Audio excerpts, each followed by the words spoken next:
Alright, let's talk through this passage, which I assigned you for homework. So Dionysius servus meus, quae meam bibliothecam pretiosum tractavit, cum multos libros surrepuisset, nec se impune latorum esse butaret, au fugit. So we have our first sentence. So let's walk through it. So right away, we see some nominatives. So we have Dionysius, there's our nominative subject, servus meus, next set of nominatives right here. Alright. We come to a relative clause. First thing we say, well, that's what's its antecedent. As soon as we find a relative, we have to figure out what it goes to. Qui is masculine singular nominative, and there's only one thing before it that can easily refer to, or Dionysius, the guy who is my servant. Alright, as soon as we see the relative clause, we have to run all the way down to the end of the relative clause to find our main verb. Qui meam bibliothecam pretiosum tractavit, and there's our verb right there. So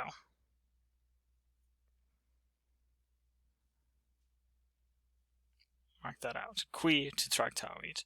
Alright, cum. As soon as we see cum, do we say to ourselves, is this a preposition or a conjunction? Cum multos libros, cum followed by accusatives, definitely going to be the start of a new clause. Alright, that clause will end, the cum clause will end once again, just like the relative clause when we get to our verb. Surrepuisset, we have a verb that's in the pluperfect subjunctive, third singular pluperfect active subjunctive. So there's our cum clause, because surrepuisset multos libros, because he had stolen many books. Now we have nec. Nec is another conjunction. And when you see a conjunction next to a verb inside of a cum clause, you're probably actually going to still be continuing that cum clause. So let's see if we can find our other main verb and check. If it's subjunctive, it's still going to be part of the cum clause. We come to putarat. Okay, there we have our third singular imperfect active subjunctive. There's our cum clause. And finally, at the very end of the sentence, we get a main verb, which I'll mark. So there's one of our verbs. There's another verb. There's another verb. And then we have our first sentence. So notice, as is always hilarious with Cicero, Dionysius servus meus is our subject, and then we get a lot of information in the middle that doesn't go in the main sentence, and then finally at the very end of the sentence we get au fugit. Dionysius, my servant, fled. Third singular perfect active indicative. And all the rest of that is just modifying and giving us more information about who or what Dionysius did, that he should flee. Alright, now that we know that, Dionysius, my slave, fled, let's look at the rest of the sentence. Start with the relative clause. So we know qui is nominative.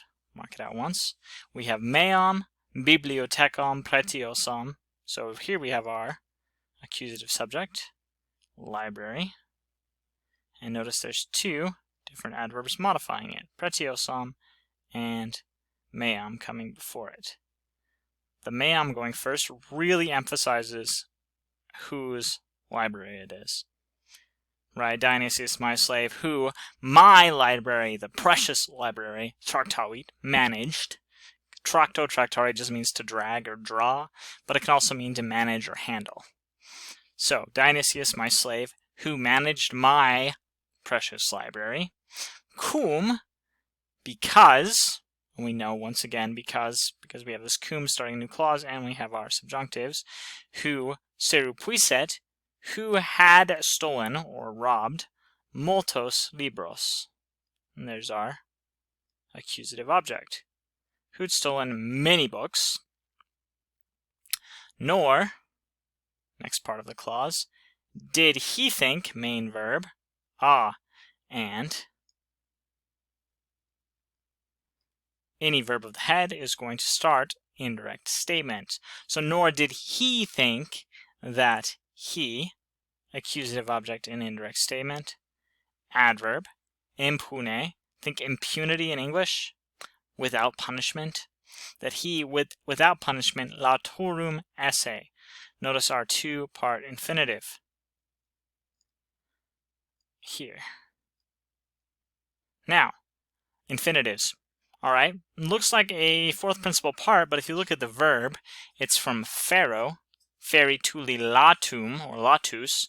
So we have this lovely little UR, which tells us that this is actually a future active participle, And future active participle plus sa is a future active infinitive. So nor did he think that he, without punishment, would carry, implied, them off the books. He fled. So that first sentence, Dionysius, my slave, who managed my precious library because he'd stolen many books, and he did not think that he would carry them off without punishment, fled. And there's our first sentence. Next sentence, is est in provincia tua. Notice, one fancy sentence followed by a really, really simple sentence, right? He is in your province. Now this sentence is kind of funny because eum is put at the very front. Cicero wants to strongly emphasize our direct object. Eum et. So as soon as you see eum et, you're going to think that et is going to connect Marcus Bolanus to eum, but they're not the same case. So this et is kind of funny. We have to think about why it's there. So Marcus Bolanus, my familiaris, we have all these lovely nominatives here.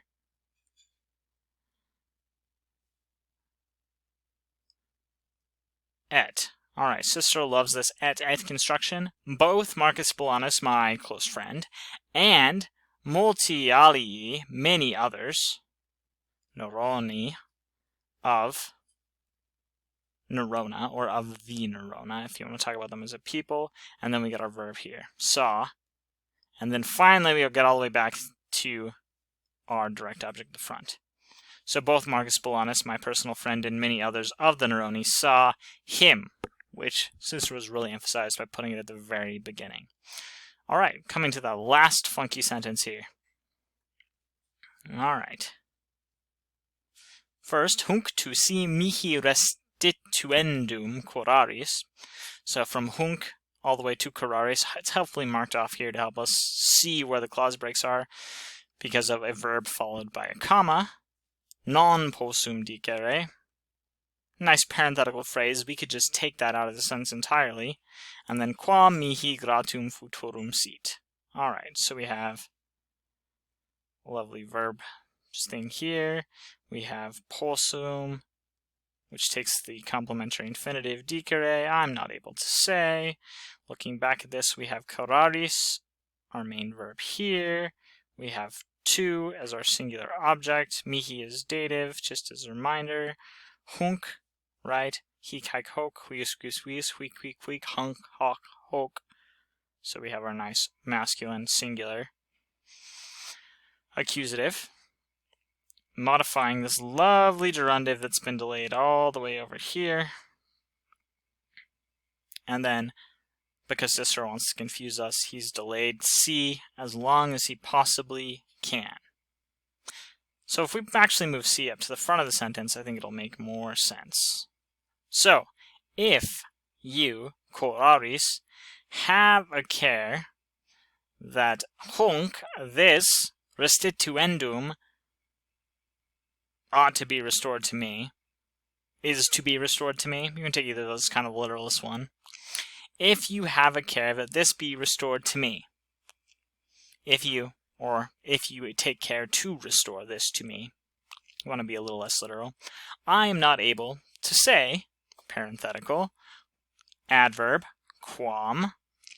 And quam as an adverb is always a little confusing because it looks just like quem, quam, quod, a form of qui, qui, quod. But here's an adverb, how, futurum sit, it shall be a gratum to me. It will be a thankfulness to me. So if I just run through that passage one more time. Dionysius, my slave, who managed my precious library, because he'd stolen many books, and he did not think that he would carry them off without punishment, he fled. He's in your province. Marcus Bolanus, my personal friend, and many others of the Neroni saw him. If you take care to restore him to me,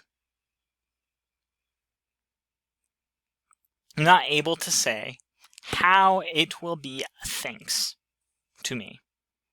And once again, how it will be gratum, how it will be thankful to me, is not how we would normally say that in English, and so we'd probably say something like, how much gratefulness I will have, or how grateful I will be. And there's the passage.